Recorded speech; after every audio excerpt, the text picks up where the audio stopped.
Well, hello. It's a pleasure to speak with you. How are you today? I'm really good. How about yourself? I'm okay. I'm a little frazzled, I'm a little tired, but that's because I'm working nights at the moment, so I'm kind of sleeping during the day, and yeah, it's not the same as sleeping at night, Yeah, obviously. I know I'm better at being an early riser and going to bed early than the opposite. Well, I am a night owl for the most part, but yeah, it does get to you after a while. But other than that, I'm fine, and I'm just glad I'm getting to chat to you because significant little period of time we're in right now, with plenty going on that we've got to talk about here. But before we get into that, we're March now, so we are about a quarter of the way through 2025. So far, are you satisfied with the way the year has been treating you? How it's gone so far? Yeah, absolutely. My EP was out February 21st, Hmm. and it seemed like a long time coming, but I know this is a process. It was my first album to put out, so we started releasing it last September, I think. Mm. Yeah. Something like that. I lose track of time, but yeah, and having it all out to the world now is a great feeling, and the feedback is amazing. So going into this new year with an EP under my belt, and going to start performing and doing shows is a great feeling. It is a long and winding road, as you said. It's all about building momentum, though. So, September last year feels like a lifetime ago already. But it's all in service to what happened on February 21st, which, obviously we're going to get to in a bit. But aside from that certain big thing, and it is a huge thing, what's been the highlight of this year so far for you, aside from that release? I would say being around the studio here in the Okanagan Valley has been so nice, and jamming with the guys. I'm absolutely loving rehearsals, and they're so talented. My producer is actually my bassist. The drummer Ryan Lorkey is also the guy who did drums for the EP, Mm. and Colton Douglas, and yeah, my producer Jordan Chase. I want to get their names in there, but yeah, jamming with those guys is it's like a lesson for me because they're all so seasoned, and I got to learn to keep up with timing and all that stuff. But aside from the learning part, it's just fun. It's so much Yeah. fun. You're learning a lot then, as an artist, just by being around them, just listening and seeing what they're able to do. Yeah, it's interesting because I'm an adult now, and I wasn't in a band when I was younger. So Mm. doing this at this point, the starting point in my life is kind of cool. And it's like, okay, I'm, trying to play catch up a little bit, but they give me so much grace, and they razz me in good time, and I'm easy to make fun of. So, we have a good time. But it's not like you're not bringing some incredible aspects to the party. There is quite an important role that you play and what you're bringing to this as well, obviously. And that's there on the EP throughout those songs for everybody to hear and understand and be part of. We are now in the post-release period of a record. It's still very early days. I mean, we're what, 2 weeks? So there's a long way to go before the dust even considers settling on this EP. But right now, post-release, what's keeping you busy outside of kind of just jamming and having fun? You know what? I'm really trying hard to network and Mm. get to know different people in the industry, that I can work with, and just building up my team. I'm really trying hard to find a good booking agent, a manager. I feel like I'm at that point because I am a solo artist. I I really do need some more people in my corner. So that's been a Mm. big focus for me. And how's that going? I mean, that's a lot. There's a lot of work to be done there. Yeah, and you have to be okay with asking for help, asking for recommendations. My whole team so far has been friends of friends. Yeah. So I'm really proud to say that I've kept a really close inner circle, and I would love to keep it that way. So even if Mm. it's more of a slow build, I'm fine with that to have, the right people. You want to be surrounded by people that you trust, ultimately. Yeah, and that really do believe in me. That there, absolutely. Yeah, because of course the industry, music, it's a business.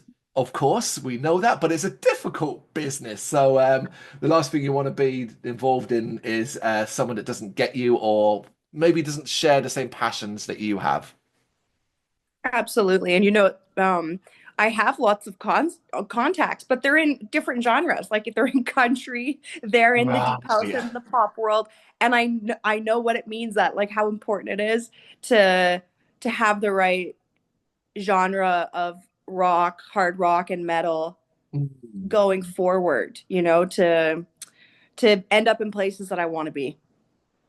The curse of being an accessible artist and not but necessarily sitting on one genre over another.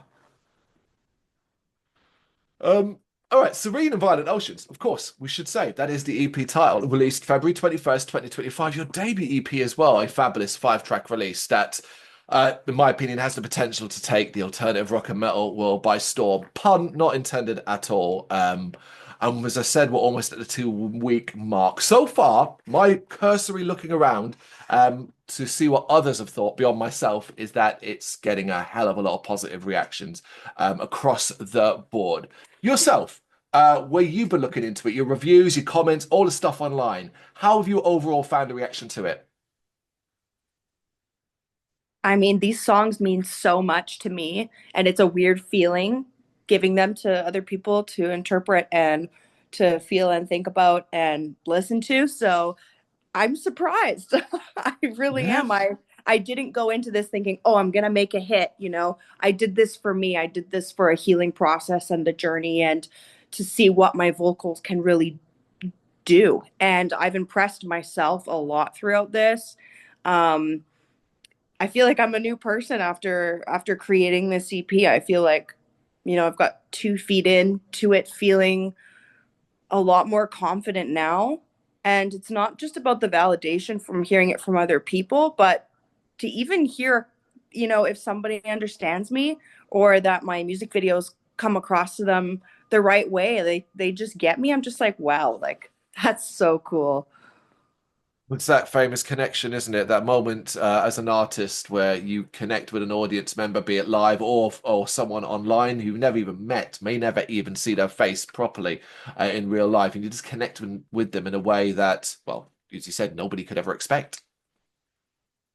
Yeah, it's definitely that energy exchange that is mutual and you're just like, let's go. Like, yeah, I just want to get back up on stage again and have people feel it and be like, whoo, you know?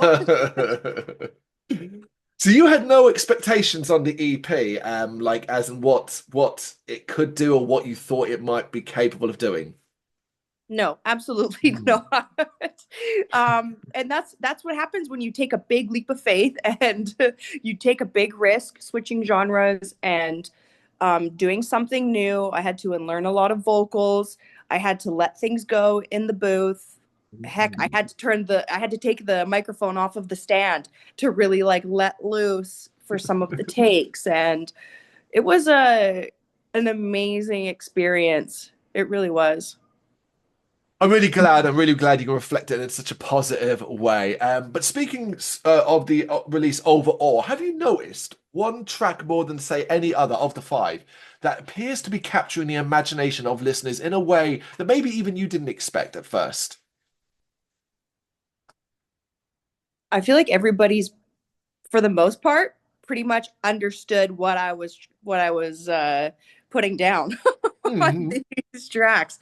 What I know now is a really great song because it's really made for the listener to think about their own life and you know listening that they are good enough, that they can follow their dreams, they can do what they want to do.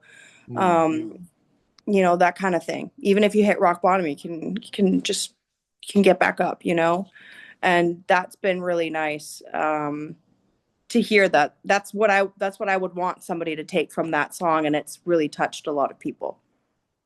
I'm glad to hear that. As you said before, it is that connection moment, and when someone understands what you're trying to express or shares the theme. But and is able to also find a strength through what you're saying. There's nothing like it. It's an impossible feeling to describe. Yeah, it really is. Let's talk vision then, specifically the vision for this record. So we're kind of going to go back here. Did you initially want to do an EP specifically, or was it a matter of I'm going to do some singles and see what comes, or was there potential for an album? What did you want it to be? I originally wanted to put out everything with the EP as a whole in Right. one shot. But I understand diving into a new genre, people need to get to know me. I got to ease people into what I'm all of a sudden doing. And I was releasing the songs out of order on the EP. And the reason why I did that was because on February 21st, when the whole EP was out, I would really love for people to listen to it from the first track to the fifth, is how it was meant to be. And that's how I always love listening to my favorite records, is just from start to finish, enjoy the journey type of thing. But you know the way the industry works. There was no question that ultimately you have to kind of you have to drip feed. You have to get that attention. You have to play the game, the algorithm game, so to speak, for online content. Yeah, especially because I kept my name Katerina Nicole, and I still have some of my discography of my deep house and a little bit of country and stuff kicking, So I'm teaching the algorithm what direction I'm going in now, and it might take a little bit of time. So I think the more tracks I put out, the easier it'll be. Yes, yes, agreed. There is no answer, no 100% way to solve these algorithmic issues. And even if you learnt or did an incredible job of it now in 6 months, a year time, it will change and it will all become irrelevant anyway. And I actually kind of love the fact that a listener may discover a track from the EP and end up then finding through an algorithm that, oh my God, you've got this incredible past that's different, but it might also resonate with them in a way they don't expect. Yeah, I've had some of my deep house listeners and fans be like, "Oh my goodness, what is that?" It all of a sudden, skip to this track after, and I wasn't expecting that. But the feedback also, I still have, those listeners, and if they aren't jiving with this new stuff, that's fine. They still have those tracks to love. Absolutely. But the crossovers there is fabulous. The writing period around the time of, well, for this EP, basically, the songs on this EP, was that quite a prolific period for you? Was there any one particular thing that was sparking creativity? With the EP as a whole, in As the general, EP as a whole, yeah, yeah. yeah. While I was knee deep in the deep house genre, I was doing music long distantly, and it was very electronic. And my producer Mm. was in the Netherlands. Meanwhile, I was living in Greece or in Canada. And so I was really missing that collaborative aspect of creating music. And I also wasn't using my vocals in some ways that I needed to. I had a lot of energy that I needed to release. And the deep house stuff just wasn't doing it for me. And you can hear it in the last couple tracks that I did, that I was getting a little bit more sad, more melancholy, and something was really like urging to come out, and I didn't know how to express it. And it took a lot of diving deep to figure that out. So that's kind of naturally how the theme of the EP came about, was just really listening to myself, letting whatever was being created, just allowing it to be the correct thing at the right time, whatever studio day that we were in there making it another track. It was like, okay, well, how are we feeling today? Sonically, what is coming up, all that kind of stuff. So it really was about diving deep, finding myself, allowing some feelings and past things to come out, to see them in a new light, Mm. have hope, have all of, the love for music that I really needed. Was it easy to let all that out though? I mean, digging deep into yourself, it's a difficult thing for most people, and it doesn't come naturally, I think. No, it really does not come naturally. I I really had to force some things, and some people say don't force it, let it happen, but sometimes you really have to, because if you just say, oh, it'll come up another time, it won't. It'll come Mm. up in the worst times in your life when, you got to deal with stuff. So I really, I knew I was here in Canada for a month and a half, and I knew that that's this time I have in the studio. I need to make the most of it. I really need to let myself go into those dark holes and grab as much as I can and bring it to the surface. When you look back at that time, are you able to sort of visualize day one to say day 30, whatever it was, or however long you were there, and see the not just the growth, but the change in how you approached your own feelings and drew it out yourself? Yeah, the catharticness of Catch My Breath and Mm. the scream that I have in there was the beginning of me releasing some stuff. And by the time we got to Emotionally, I was an absolute wreck in the studio. And that's why, the word emotionally is the title, because it really took a lot of stuff out of me that I was holding on to for a long time. And doing those vocals was not an easy task. We had Mm. a lot of friends and other artists come through the studio throughout the making of the EP. And those days of me doing vocals of Emotionally and What I Know Now were like, it's just me and Jordan Chase, the producer. That's it. I need my space. I need to be vulnerable in this moment. And I had a little bit of whiskey to help. So Just something to loosen you up, right? yeah, a little bit.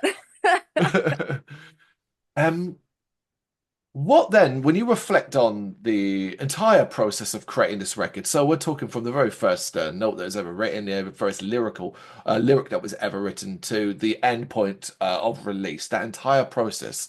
What do you reflect on as some of the more challenging aspects of its creation? There's a few. I would say Mm. off the top of my head, lyrically, me going from more pop to more alternative and different ways of creating lyrics. Mm. I collaborated with Jordan Chase and Matthew Lazaire on lyrics, and they both, brought to the table different ways that I could say something that I wanted to say. Yeah. And so they had to, I had to change my own perspective on, oh, that you're saying something completely different, but in a way, it means the same thing. Mm. And so that was a big learning curve for me. And now it's a lot more fun for me now today. Like writing music, my imagination is a lot broader than it was Mm. before. Not so on the nose, which is really nice. And now I'm screaming, I'm learning to scream, and that is so different and fun and kind of scary. I scare myself sometimes. Oh my, who do you have when it comes to screaming specifically? Because that's a fascinating area, of course, and particularly within the world of rock and metal, because screams, I guess anyone out in the world, it just sounds the same. But obviously, in rock and metal, there's so many variations on that style. Do you have any sort of not inspirations, but people that you're looking at or listening to who are helping inspire you to scream in certain ways? It's funny because I recently have been looking back on bands that I would listen to back in high school, and it was mainly Lamb of God, Rise Against, Slayer, Slipknot, and then you kind of tune into, hey, I was listening to that the whole time and I just never like attempted it. I didn't Mm. know it was something that I could do, or that was accessible. And so creating the EP, I really got into more artists, and Courtney LaPlante um, really stood out for me because she was still very poppy melodic kind of Yep. in her verses, and then she can just switch and let out all those screams. And she's been in a few different bands and she's been doing this for a long time, and it kind of opened my eyes to like, hey, I could do that too. And so that was very encouraging. Absolutely, an incredible artist, of course, Spirit Box, as well as the band overall. Alongside the challenging side of things, let's reverse that to a more positive perspective in the sense that when you reflect on the entire creative process of the EP again, when you look back at it, what are some of your favorite memories from the period? Messing up and the Yeah. bloopers are always my all-time favorite. Um, I do this thing where like if I sing something like off on a take, I'll go or like I'll like laugh right after, and it will be like on the recording. So it's always made it for good laughs. Um, and just collaborating, hearing different people's perspectives, and really seeing the creativeness come out of other people. I didn't really understand how talented my producer Jordan Chase is until we started doing this process together, and I'm always just in awe of him. Honestly, he can come up with melodies on a whim, um, lyrics if he's feeling it, and his harmonies are insane. If I could go back in time, I would go to band class or I would go to choir and I would learn harmonies because that's a weakness of mine. And I'm still, trying to catch on to it. But I'm just like, God damn, he's good at a lot of stuff. Every day it's a learning process, right? It never ends. Yeah, and that's really cool because I have a lot of things to work on, a lot of things to look forward to. And, asking for help and working with other people is great. You've been incredibly humble me speaking to you here, and I want to state that this EP is so strong overall. To hear you talk about your own growth, your personal growth, and what you feel you still need to learn or can develop, but comparing it to where you're currently at, it's staggering for me. The EP is fabulous, and it's going to be fascinating based off your personal growth to see what comes next. Thank you. I really appreciate that. What do you think the EP says about you, though? The title, Serene and Violent Oceans, has been one that sat with me for a long time, just about being at peace with chaos around you. And Hmm. I do talk about this a lot, but a lot of my turmoil was self-inflicted growing up. Growing up in a small town, there was a lot of things that I was doing I probably shouldn't have been doing. I learned a Hmm. lot the hard way, and at the end of the day, I had to sit with myself and be okay with myself, forgive myself, and still find that inner peace no matter what's going on. Even with stuff around me, that's not with myself included. So that I thought that was a great title for this EP because it does sum up who I am. I'm a very happy person, and even though I've been through lots of stuff, I try to keep that with me all the time, and just keep following my dreams and the stuff that I want to do. I really think that's important. Being human is a tumultuous experience, so it's fabulous that you've got this outlet now. And on that front, then, success. We want it to be successful. We want each track to be successful, whatever that might mean. Your measure of success is no doubt different to my measure of success and anybody else's. So, on that note, what would success for the EP look like for you? I've already done it, Carl. There it I is. finished the day that my last day in the studio for Serene and Violent Oceans. I was sitting there and I was like, wow, it's a success. I made this. We made this. I'm so proud of what we've done here, and that's all I could have ever dreamed for. So putting out to the world is a different process. It's a different thinking. It's a different everything. But for myself, I feel successful in what I've already done. Well put, that is fabulous. And I just hope as time goes on, more and more people hear it, spreads around the world until everybody knows your name. So, on that front, then, finally, in the context of the music that you're creating now, and I think that's really important, the music you're creating now, who is Katerina Nicole? Ooh, put me on the spot. Um, I'm definitely an adventurous soul who's not afraid of taking risks and having fun and taking those around me along for the ride too. So hang on. I love it. Absolutely fabulous. Actually, I want to quickly add then as well. 2025, of course, we are just getting started. We've got another 9+ months to go. Is the goal, the plan to get out, play live, and just be as busy as possible? Absolutely. Yes, and that includes, growing my team to better help me do that. I'm very much independent and a go-getter, but I understand I really do need more people to my team, and I need to be performing more. So I am hiring more musicians to play around with me. I'll be in Greece actually for the next few months, so I'm going to be hiring the guys that I already know there, and a few other people, and I'm going to see where things go. And I'm already almost done EP2, so I just need to keep putting out songs. Have a bigger set list because right now the EP is 18 minutes long, so it's not enough.